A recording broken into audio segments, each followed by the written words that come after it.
皆さんごきげんよう、上川薫です。今回取り上げる話題はウクライナ情勢に関してです。地上波のニュース報道においては大きな出来事しか取り上げてくれなくなりました。しかし、戦争が毎日行われているということは間違いのない事実ですので、ぜひともこのチャンネルでウクライナ情勢の情報を更新していってください。そして日本でも報道が減っているのと同様に世界においても同様だと思ってください。戦争が長引くことにより多くの人たちが関心を失っていくという現象はよくよく覚えておかなければならないことです。なぜならば、例えば台湾有事が起こった際に台湾を支援する在日米軍が中国軍と交戦、その後、出発基地である日本に対する攻撃を中国は行うことによって、日本もまた台湾有事の当事者の一つになることも十分考えられるわけです。戦闘が始まった当初においては、世界の関心を集める出来事であったとしても、何年か経てば、まだ戦いが続いているのかと、周りの国々の関心が下がるといった現象も、今と同じようにして発生する可能性があるわけです。今現実に起こっていることは未来において日本にも同様に当てはまるかもしれない。こうした視点を持つことは重要でしょう。それでは、ウクライナ情勢関連のニュースを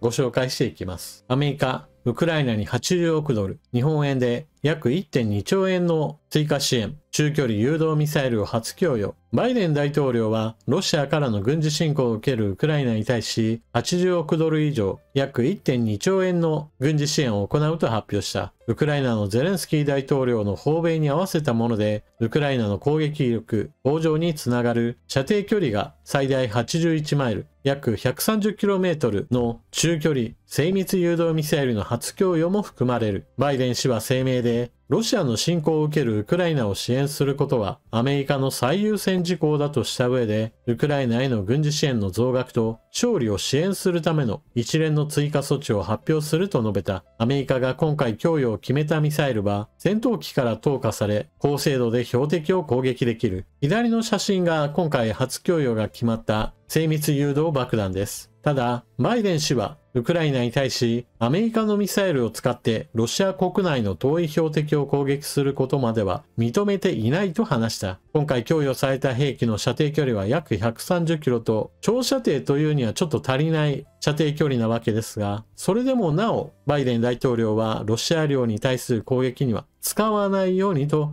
規制をかけ続けます。ロシアが戦争犯罪を繰り返していつでもどこでも攻撃するのにウクライナに対しては制限をかけ続けるというのは私は愚かなことだと思います。新たな支援の大半にあたる55億ドルは年度末を迎える2024会計年度内に配分される。このほか民間企業からウクライナ向けの武器を直接購入するというウクライナ軍事支援の枠組みでも提供される。バイデン氏は今回の支援により防空、無人航空システム、空対地といった様々な兵器を増強できるほか、ウクライナの防衛産業基盤の強化にもつながると強調した。アメリカ国防総省がパトリオットミサイルをシステム改修した上で提供するほか、ウクライナの F-16 パイロット育成に向けてアメリカ国防総省が来年18人のパイロットの訓練に当たるという。ゼレンスキー氏はバイデン氏とアメリカ議会に感謝を表明した上で、ウクライナはこれを最も効率的かつ透明性のある方法で使用すると述べた。ゼレンスキー氏は X で国民を守るために最も重要なものを提供してくれたアメリカに感謝すると述べた。9月下旬国連総会が行われるのに合わせてゼレンスキー大統領はアメリカに訪れていました。バイデン大統領はこれに合わせての軍事支援を発表したわけです。1.2 兆円もの軍事支援ですから、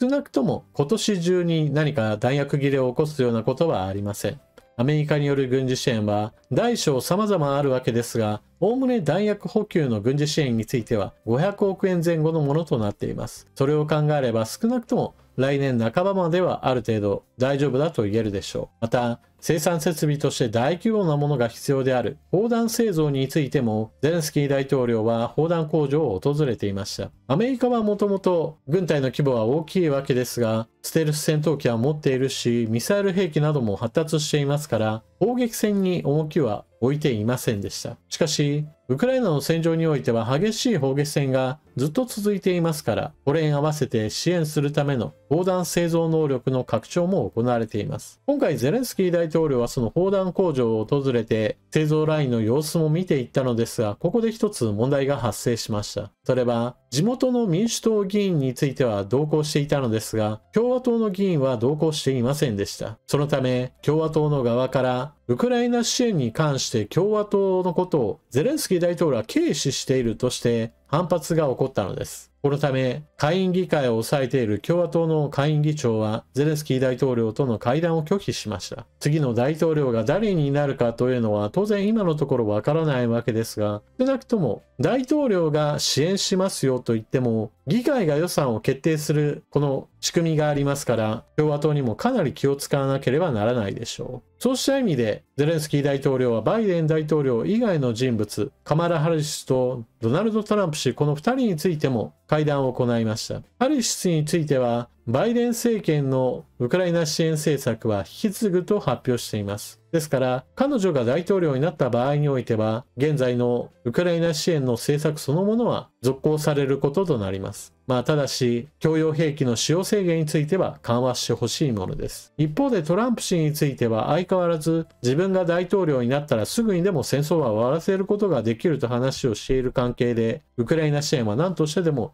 やめたいというのが見え見えです。またゼレンスキー大統領と会談を行った際にも、私はプーチン大統領と非常に良好な関係を築いているとそちらのことをアピールしているので、戦争を終わらせるイコールプーチン大統領の意向に沿った終戦計画といったものを実行したいのでしょう。アメリカの大統領選挙がどのような結果を迎えるかは現段階では当然のように分かりません。しかし大統領がどちらかになるかによってウクライナの運命はかなり分かれることとなります。さて続いて戦況について見ておきましょう。全体状況についてはあまり変化があるとは言いません。ロシア領クルスクにおけるウクライナ軍はロシア軍の反撃を受けてはいますが、今のところ戦線は膠着状態にあるといえ、大きな戦線の移動は起こっていません。一方でウクライナ領東部戦線においてはロシア軍の継続的な攻勢が続いており、じわりじわりとロシア軍の前進が続いています。そのため2022年以降激しい攻防が繰り返されてきた東部の要衝ブフレダルが陥落しました。続いて各戦域の詳細図。クルスク州における戦いなのですが、地図の見方としてまず水色に塗られている部分が現在ウクライナ軍の制圧している地域、赤く塗られている部分は一度はウクライナ軍が制圧した後ロシア軍が反撃によって取り戻した地域、そしてどちらでもない部分についてはまだどちらも決定的な優勢を維持していない場所です。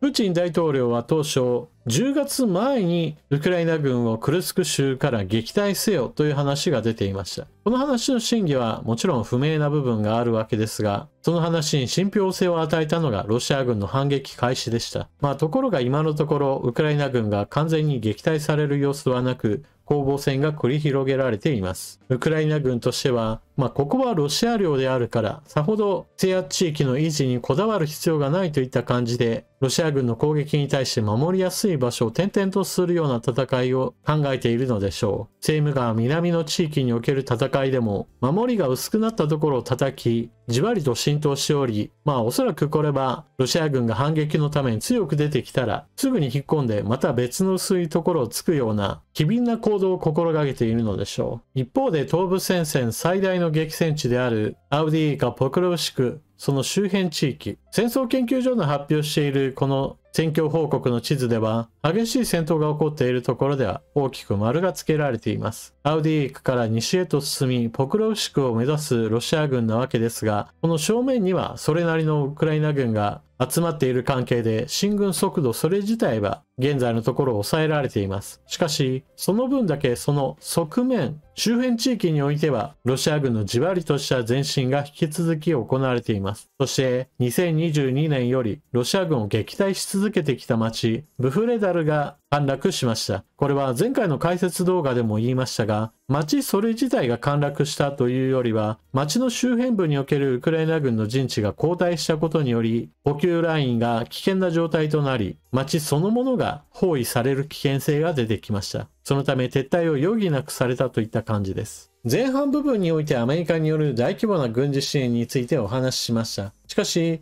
後半においては陸上戦においてロシア軍がじわりじわりと前進しているこの2つの話が同時に行われ、ちょっと混乱する人もいるでしょう。このようなことが起こっている背景について解説が必要です。まず第一に、戦場においては様々な階層においてそれぞれの兵器が必要とされています。例えば、砲撃戦であれば砲弾がたくさん必要です。双方塹壕を掘って、そして砲撃戦を行うわけですが、この砲撃戦については、現在もなお激しく行われています。アメリカによる軍事支援が一旦途切れた時においては、最悪の状況となって、ウクライナ軍の砲撃が1だとすれば、ロシア軍の砲撃数はその10倍にも達した時期があったそうです。現在はアメリカによる軍事支援が継続的に行われ、また製造能力についても徐々に拡張されることにより、前線における砲撃数の比率は1対3程度まで改善したと言われています。しかし、階層が違う部分においてはちょっと状況が異なっています。これまで皆さんに戦闘の動画などについてもご紹介してきましたが、そこでは砲撃戦が行われるプラスアルファ、ドローンの突撃によって戦車や装甲車が爆発するシーンなどもこれまで何度となく皆さんに紹介してきました。このドローンについては、ウクライナはかなり力を入れていて、年間生産機数、ウクライナは200万機、ロシアは140万機を作る計画を立てています。なぜウクライナがこれほどドローンに力を入れているかといえば、それは値段として安く、そして量産できて、さらには大型施設を必要としないといった点が重要です。例えば砲弾の製造能力をどんどんと増やそうとすれば、大型の施設がどうしても必要となります。しかし、ドローンであれば、各部品については様々な場所で作って、それをどこかで組み立てるといった形で製造拠点を分散させることも可能です。また、製造費用についていっても、ミサイルや戦車を作るよりもずっと値段としては安く上がります。前線の歩兵が使う対戦車ミサイルを作るよりも、ドローンを大量に作って対戦車ミサイル代わりにするといった手が実際に役に立っているわけです。しかし、非常に大きなお金を費やさなければ用意できないものがあります。それが戦闘機です。ウクライナとロシアとの間における軍事力、比較した場合において最も大きな差が離れているのがこの空軍力です。しかし、空軍力の比較で言えば、ものすごい差があるにもかかわらず、2022年、2023年においては、それはさしたる大きな問題とはなっていませんでした。なぜならば、ロシア軍の戦闘機は非ステルス戦闘機ですから、地上の対空ミサイルが狙えば、これを撃墜することができます。そのため、ロシア軍の戦闘機は、長射程のミサイルを使うのに役に立つけれども、前線への支援に対しては、それほど大きな役目を果たすことができませんでした。値段の安い航空用爆弾で近づこうと思えば、ウクライナ軍の対空兵器で撃ち落とされてしまう。かといって値段の高いミサイルであれば安全に攻撃できるけれども、ミサイルは高価であり量産が効かない。そのためなかなか前線に対する支援には活用しづらかったわけです。しかし、2024年になってロシア軍の空軍力が前線に与える影響がどんどんと増してきました。その最大の理由は、大型の航空用爆弾を滑空爆弾に転換することができたからです。誘導装置のついていない航空用爆弾は、作りとしては複雑ではありませんから大型化することが可能です。しかし、それだけでは相手の真上まで行かなければいけないわけなので、それではステルス性能のない戦闘機は撃墜されてしまいます。この問題を解決したのが滑空用キットです。相手の頭上近くまで行かなくても、航空用爆弾に羽などをつけて、それで射程距離を伸ばし、前線に対する攻撃に活用することができるのです。ロシア軍の滑空爆弾は、精密誘導能力はかなり低いものなので、一撃一撃で必ずウクライナ軍陣地がやられるわけではありません。しかしそこは数でカバーします。ロシア軍の戦闘機は、滑空爆弾攻撃を毎日繰り返し行うことで、ウクライナ軍の陣地を破壊し、それに伴って防御力が下がったところに押し込むといったことを繰り返すことによって、じわりじわりと前進を果たすことができているわけです。ですから、地上戦闘においてドローンで近距離戦闘をなんとか持ち直し、その上の段階で砲弾の供与によって砲撃戦でバランスをとっても、その上の段階でのロシア軍の空軍力を生かした滑空爆弾攻撃、これを抑えることが今のウクライナにとっては非常に重要なこととなっています。これを抑えるためには2つの手段があります。それはロシア軍の戦闘機がいる空軍基地そのものを遠距離攻撃を行って破壊し、戦闘機を破壊できればいいし、戦闘機を破壊できなくても離発着できる空港をどんどんと遠くへ追いやることができれば、ロシア軍の攻撃回数を減らすことができます。そしてもう一つの手段は、前線において射程距離の長い対空兵器を使い、戦闘機を次々と撃ち落とすことです。現状、ウクライナ軍の対空兵器では、滑空爆弾を行ってくる戦闘機を撃ち落とすのは、射程距離の関係で困難です。現状、この問題を解決するには、アメリカから供与されたパトリオットミサイルを前線に配備するしかありません。ロシア軍の滑空爆弾は射程40キロ、パトリオットミサイルであれば射程120キロの対空ミサイルもあるので、ロシア軍の監視網をかいくぐりながら対空ミサイルで迎撃できるかもしれません。何にしても、そのような問題点が明白になれば、それを解決するためのまた技術開発競争や必要な兵器を何としてでも用意しようとするのが、ウクライナやそれを支援する国々との軍事支援の協議で必要となる議題です。日本は現状、軍事支援をしていないのですが、パトリオットミサイルだったら山ほどある国なので、ウクライナにリースしてロシア軍戦闘機をバカスカ落としてほしいなとちょっと思ってしまいます。現状、日本国内の世論としては、軍事支援に反対する人が多いので、なかなか難しいとは思いますが、せめて日本はウクライナとの IT 企業との関係などを深めることによって、実利を得つつウクライナにも支援になるような活動を続けていってほしいものです。今回戦況解説でブフレダルが落ちたといった話をしましたが、一つの町を落とすのに2年以上かかるといったようなこの状況をあちこちで繰り返すことによって、ロシアによるウクライナ侵略50年かかるか100年かかるかみたいな形で先を見通せないような状況に陥らせることも、ロシアの侵略を成功させないためには必要なことです。というわけで今回の動画はここまで。最後までご視聴いただきありがとうございました。チャンネル登録していない方はぜひともチャンネル登録していってください。そして動画を見終わったら評価ボタンのクリックとあなたの感想、コメントをよろしくお願いします。それでは次の動画でまたお目にかかりましょう。またね。